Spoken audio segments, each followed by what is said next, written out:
Doctor साहब, आपकी बातों से थोड़ी सी मुझे ऑब्वियसली इस फोरम से जो एक्सपेक्टेशंस थी वो पूरी होती नज़र नहीं आ रही और मायूसी आपकी बातों से नज़र आ रही है। बाइडन इंतज़ामिया ने अभी तक प्राइम मिनिस्टर साहब से बात भी नहीं की वगैरह वगैरह, बहुत सारी चीज़ें और भी इसके साथ जो है वो जोड़ी जाती हैं।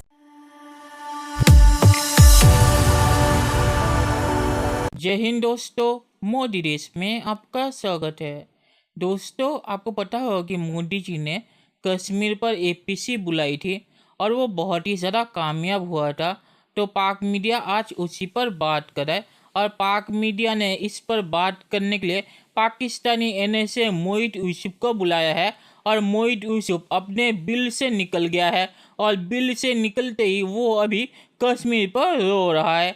और कश्मीर पर मोदी जी की कामयाबी देख के मोहित यूसुफ यहाँ पे झूठ फैला रहा है कि कश्मीर की एपीसी नाकाम हो गई है, क्योंकि मोहित यूसुफ के पास और कोई चारा नहीं है झूठ बोलने के अलावा, क्योंकि अगर वो सच बोलेगा तो पाकिस्तानी जो आम लोग हैं वो मोहित यूसुफ को नहीं छोड़ेंगे। तो इस पर ही पाक मीडिया आज रो रहा है। दोस्तों, ये वीडियो बहुत ही मज़ेदार है, तो इसे आप पूरा ज़रूर देखिएगा। तो चलिए और इंतज़ार न करके ये वीडियो देखते हैं। नेशनल सिक्योरिटी एडवाइज़र डॉक्टर मोहित यूसुफ साहब हमें ज्वाइन कर चुके हैं। डॉक्टर साहब, बहुत बहुत शुक्रिया, आपने वक्त निकाला। डॉक्टर साहब, अभी जो एससीओ का जो फोरम था उस पर आपकी स्टेटमेंट आई। डॉक्टर साहब, आपकी बातों से थोड़ी सी मुझे ऑब्वियसली इस फोरम से जो एक्सपेक्टेशंस थी वो पूरी होती नज़र नहीं आ रही और मायूसी आपकी बातों से नज़र आ रही है। और अगेन वही बातें जो कयासर आइयाँ हो रही हैं कि ये बहुत डर खौफ है कि एक दफ़ा फिर से जो 90 की दिहाई है या उसके बाद जो स्पिल ओवर हमारे पास आया वो दोबारा देखने में आएगा। और फिर इसको जोड़ा जाता है कि जी बाइडन इंतज़ामिया ने अभी तक प्राइम मिनिस्टर साहब से बात भी नहीं की वगैरह वगैरह, बहुत सारी चीज़ें और भी इसके साथ जो है वो जोड़ी जाती हैं। इससे होता है कि ये शायद जान के मलबा हम पे डाला जा रहा है। जो अभी मोदी साहब ने जो मीटिंग की है कश्मीरी लीडरशिप के साथ, इसको पाकिस्तान किस तरह देख रहा है, कंसिडरिंग मोदी साहब एक फनेटिक जो है वो लीडर हैं, उनसे कुछ भी एक्सपेक्टेशंस जो हैं वो की जाती हैं। इस मीटिंग को आप किस तरह देख रहे हैं, पाकिस्तान किस तरह देख रहा है इसको?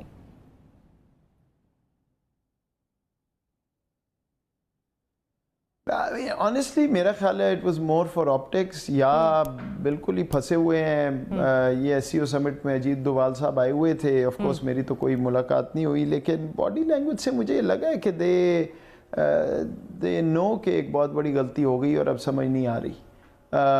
यू नो, अगेन मेरी बात कोई नहीं हुई, आई कांट से, लेकिन हुआ ये है असल में कि 5 अगस्त के बाद इनका ये ख्याल था कि ये सैचुरेट करेंगे फौजी फोर्सेस, वो 8-9 लाख फौजी डालेंगे, एक एक घर के बाहर फौजी होगा, कोई ज़रा सी कोई हिलेगा तो उसको गोली मार देंगे। अभी भी कॉर्डन सर्च ऑपरेशंस, फेक इनकाउंटर्स चल रहे हैं। इनको ये समझ नहीं आई पिछले 73 साल से कि कश्मीर की struggle is about the people of Kashmir and identity of Kashmir. वो रियल एस्टेट का मसला नहीं है, ऑब्वियसली टेरिटरी का इशू है, हमारी टेरिटरी पे कब्जा किया हुआ है, लेकिन ये कश्मीरी जो है ये को पाकिस्तान की वजह से नहीं खड़ा, ये कश्मीरी खड़ा है बिकॉज उसकी अपनी एक आइडेंटिटी है, वो एक बावकार लोग हैं। और ये मतलब है कि आप फौजी खड़ा करके चलें, यही हुआ ना कि कोई वहाँ पे इंसर्जेंसी नहीं हुई, कोई बहुत वायलेंस उस तरह जैसे, अच्छा चलें, फिर क्या हुआ?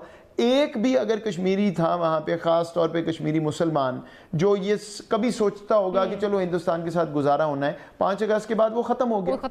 सो आई मीन मेरा तो ख्याल है बड़ी बेवकूफ़ों वाली मूव थी। अगर उनका ये ख्याल था कि 10 लोगों को बिठा के वो कश्मीर का सौदा कर लेंगे, may be this is the only option left for them.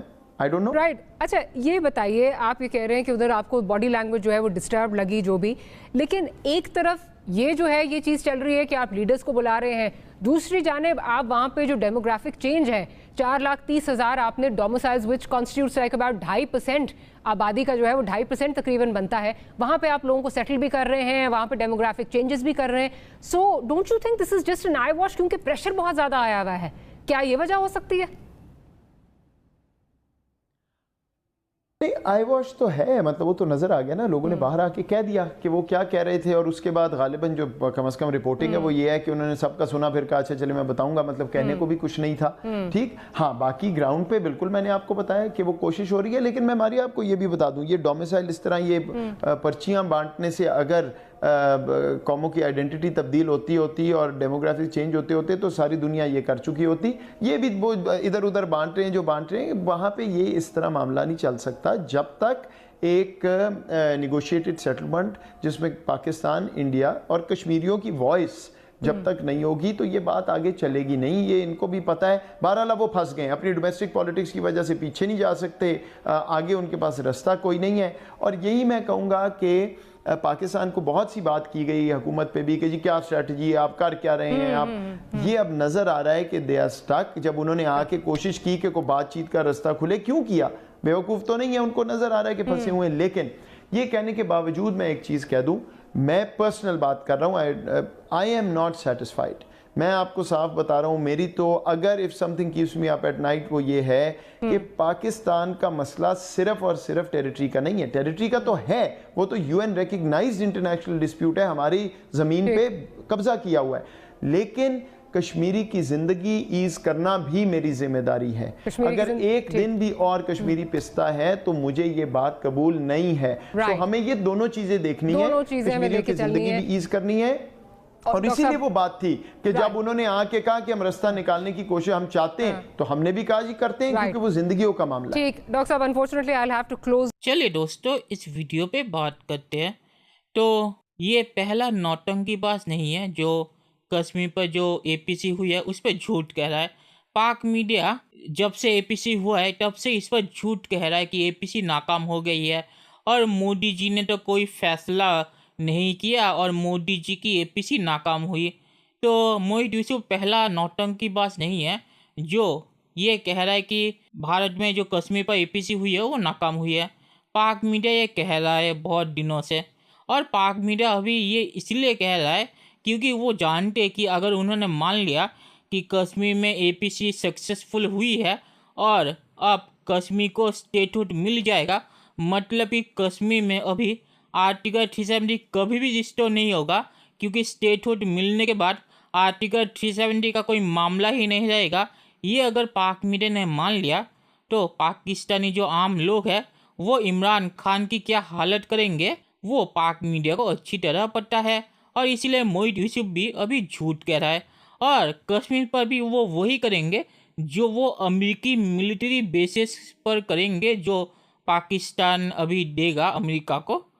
पहले इमरान खान कहेगा कि कश्मीर की फिक्र आप मत कीजिए, कश्मीर पर भारत नाकाम हो गया, कश्मीर में फिर से आर्टिकल 370 रजिस्टर होगा। और फिर जब कश्मीर में आर्टिकल 370 रजिस्टर नहीं होगा और कश्मीर को स्टेटहुड मिल जाएगा, तब इमरान खान कहेगा कि मैं अभी क्या करूं, मैं क्या भारत के साथ जंग कर दूं, तो अब कुछ हो नहीं सकता।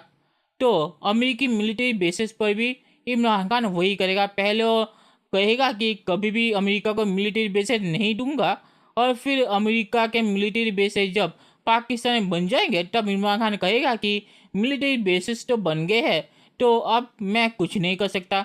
तो कश्मीर पर भी इमरान खान ऐसी हरकत करेगा जो मैंने बोला है। तो इसीलिए पाक मीडिया इमरान खान के साथ मिलकर अब ये झूठ फैला रहा है कश्मीर में फिर से आर्टिकल 370 रजिस्टर हो जाएगा। तो आप कोई फिक्र मत कीजिए इस एपीसी के बारे में जो मोदी जी ने बुलाई थी और ये नाकाम हुई है वैसे भी। तो यही झूठ पाक मीडिया फैला रहा है इसी वजह से, क्योंकि जानते हैं कि जब कश्मीर को स्टेटहुड मिल जाएगा तब इमरान खान ये बोलेगा कि मैं अब कुछ नहीं कर सकता। तो इसीलिए पाक मीडिया ये झूठ फैला रहा है इमरान खान को बचाने के लिए, क्योंकि वो भी जानते हैं कि इमरान खान कश्मीर पर कुछ नहीं कर सकता। इमरान खान ने यूएन में जाके चिल्ला के देख लिया और अभी जहाँ भी वो इंटरव्यू देता है वहाँ पे कश्मीर का रोना रोता है। और श्रीलंका में तो ऐसी हालत हो गई थी, श्रीलंका ने इमरान खान के पार्लियामेंट में स्पीच को कैंसिल कर दिया था, क्योंकि उन्हें पता था कि पार्लियामेंट स्पीच में भी इमरान खान कश्मीर का रोना रोएगा। तो इमरान ने हर जगह कश्मीर का रोना रो लिया, कोई फ़ायदा नहीं हुआ। तो अभी इमरान को भी पता है कि कश्मीर पर कुछ होने वाला नहीं है। तो इसीलिए इमरान भी अभी जैसे मोहित यूसुफ हताश हो गया है, इमरान भी हताश हो गया है और अभी ये झूठ फैला रहा है ताकि कश्मीर भारत का हिस्सा बन जाए और फिर इमरान खान कह सके कि मैं अभी कुछ नहीं कर सकता। तो इसीलिए पाक मीडिया ये सब झूठ कह रहा है। और मोहित यूसुफ ने जो कहा है कि भारत हिंदुओं को कश्मीर में बसा रहा है, तो आपको पता है कि मोहित यूसुफ यहाँ किन की बात कर रहा है? ये कश्मीरी पंडितों की बात कर रहा है जो कश्मीर से निकाल दिए गए थे पाकिस्तानी गुंडों के हाथों। तो उनका कश्मीर में हक है और भारतीय सरकार उन्हें कश्मीर में बसा सकती है और इस पे पाकिस्तान कुछ नहीं कर सकता। और कश्मीरी भी कहते हैं कि कश्मीरी पंडितों का हक है कश्मीर पे, तो पाकिस्तान कौन होता है यहाँ पे कुछ कहने वाला। तो आखिर में मैं ये कहूँगा कि पाक मीडिया ने जो कश्मीर पर इतना झूठ का है तो वो सबूत तो यूएन में जाके क्यों नहीं दिखाता। अगर भारतीय आर्मी ऐसी हरकतें कर रही है तो उसका सबूत तो होगा पाकिस्तान के पास, वो पाकिस्तान यूएन में क्यों नहीं दिखाता। क्योंकि ऐसा कुछ हो नहीं रहा, पाकिस्तान के पास कोई सबूत नहीं है। पाकिस्तानी सरकार की आदत है उनके लोगों के सामने झूठ बोलने की। जब बांग्लादेश अलग हो रहा था तब पाक मीडिया कह रहा था कि हम भारत से जीत गए हैं। तो पाकिस्तानी मीडिया की आदत है झूठ बोलने की, ये कोई नई चीज़ नहीं है। तो इस पर मैं और कुछ नहीं बोलूँगा। दोस्तों, ये वीडियो देखने के लिए बहुत बहुत शुक्रिया और हमारे चैनल को सब्सक्राइब करना मत भूलिएगा। Thank you very much.